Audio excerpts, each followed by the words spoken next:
요즘 들어 부쩍 자주 듣게 되는 이야기가 있습니다. 어쩌면 여러분도, 그리고 여러분 주변 분들도 한 번쯤은 나눠갔을 법한 그런 이야기 말이죠.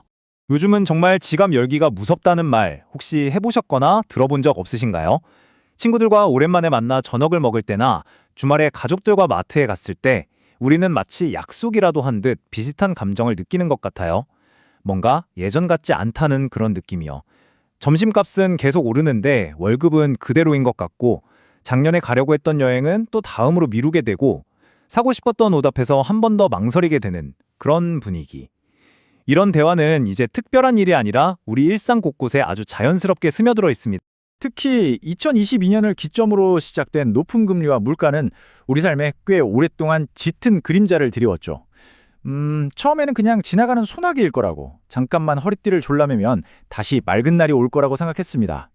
하지만 그 비는 생각보다 훨씬 길게 그리고 끈질기게 이어졌어요. 이 기간 동안 우리는 알게 모르게 소비의 우선순위를 바꾸기 시작했습니다.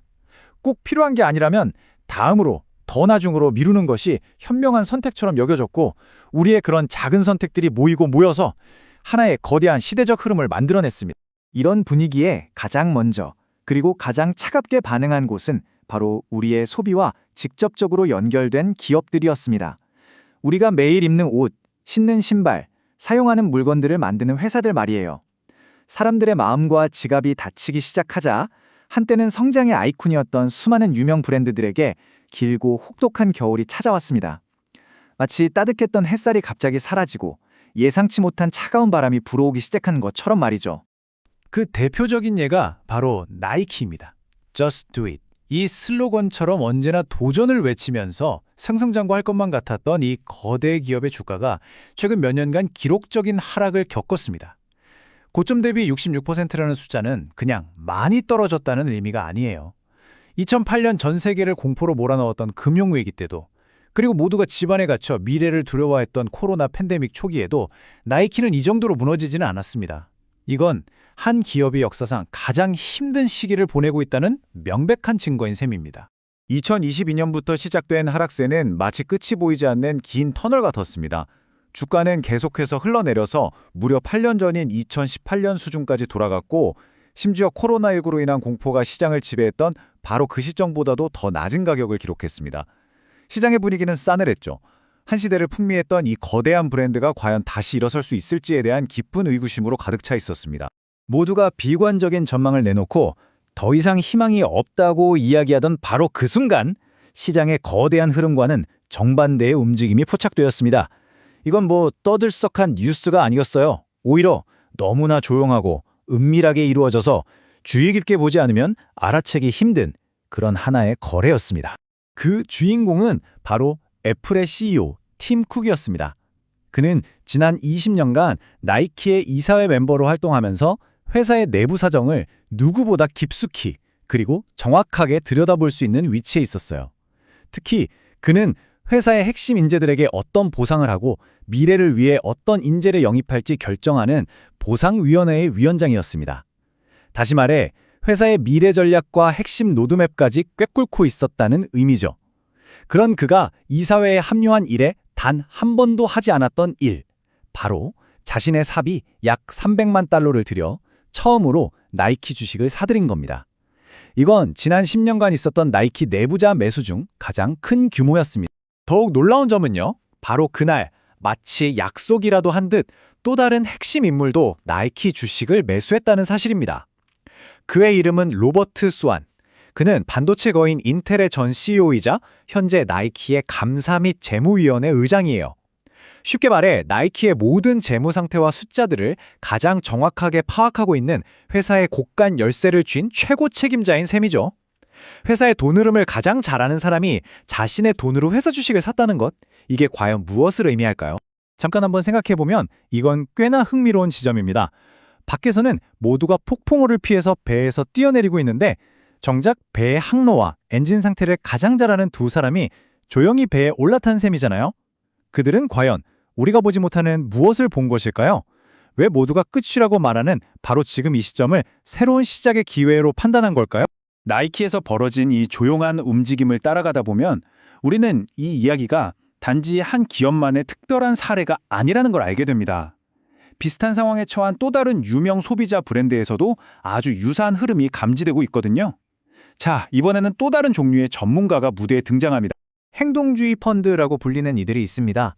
이들을 쉽게 비유하자면 잠재력은 정말 뛰어난데 여러 문제 때문에 제 가치를 인정받지 못하는 회사를 찾아내서 적극적으로 개입해 가치를 끌어올리는 그런 투자자들이에요. 마치 겉보기에는 낡고 허름하지만 그 구조와 뼈대가 튼튼한 집을 헐값에 사들여서 대대적인 리모델링을 통해 완전히 새로운 가치를 지닌 집으로 탈바꿈시키는 전문가들처럼 말이죠. 바로 그런 기업 리모델링 전문가 중에서 가장 유명한 엘리언 매니지먼트가 최근 눈여겨본 회사가 바로 룰루레몬입니다.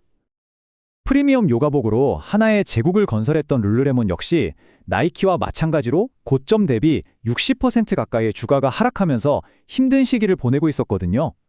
바로 이때 엘리엇이 룰루레몬의 주요 주주로 등장하면서 본격적인 변화의 시작을 알렸습니다. 이들의 방식은 명확합니다. 단순히 주식을 사서 오르기를 기다리는 게 아니에요. 회사의 문제점을 날카롭게 지적하면서 적극적으로 개입하죠. 마치 의사가 환자를 진단하듯이 비효율적인 경영진을 교체하고 수익성이 낮은 사업부문을 정리하라고 요구하고 회사가 쌓아둔 현금으로는 자사주를 매입해서 주가를 부양하라고 압박합니다. 그들의 목표는 오직 하나, 회사를 근본적으로 바꿔서 기업 가치를 최대한으로 끌어올리는 겁니다. 자, 이제 운동복과 의류 산업을 넘어서 조금 더 넓은 시야로 세상을 한번 살펴보겠습니다. 이 흐름은 의류와 신발을 넘어 우리 삶과 더욱 밀접하게 연결된 유통업계로까지 번지고 있습니다.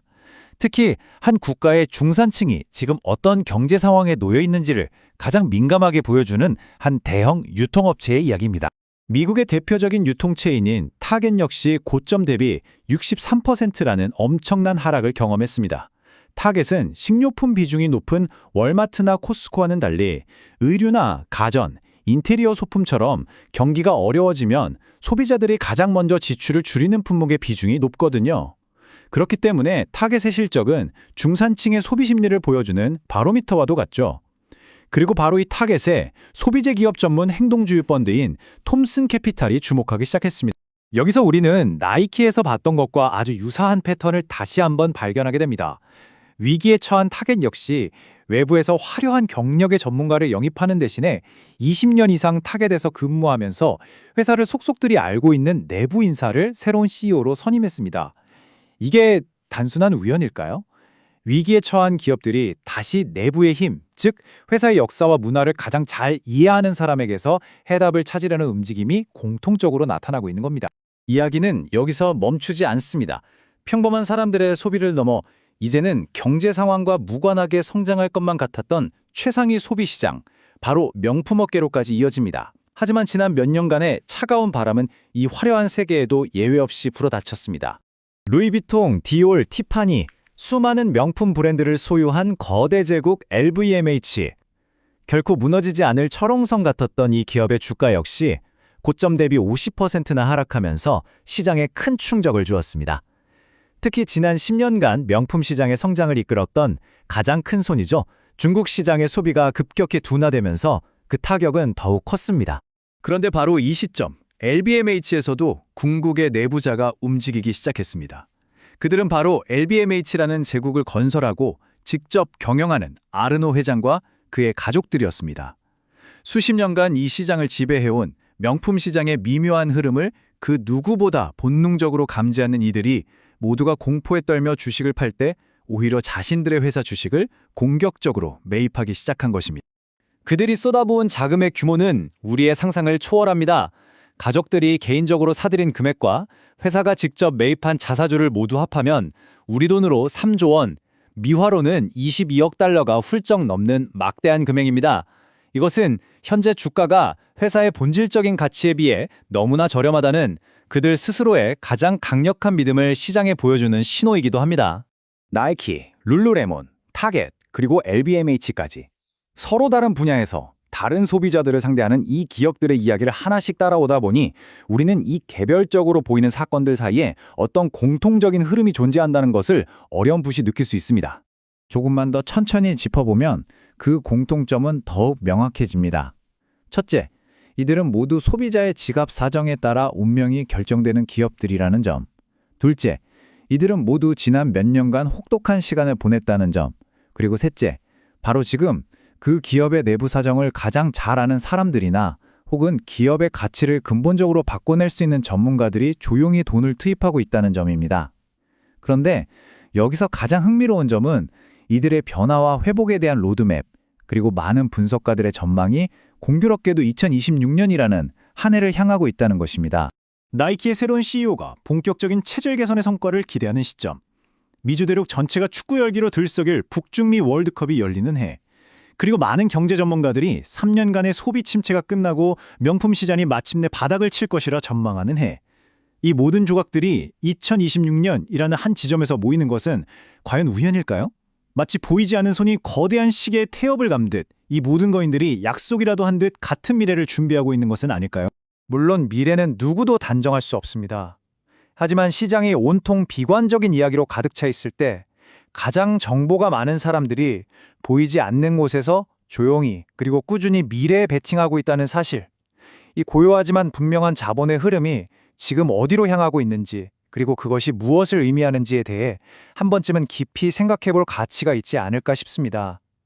이것은 어쩌면 우리에게 다가올 어떤 거대한 변화의 가장 첫 번째 신호일지도 모르니까요.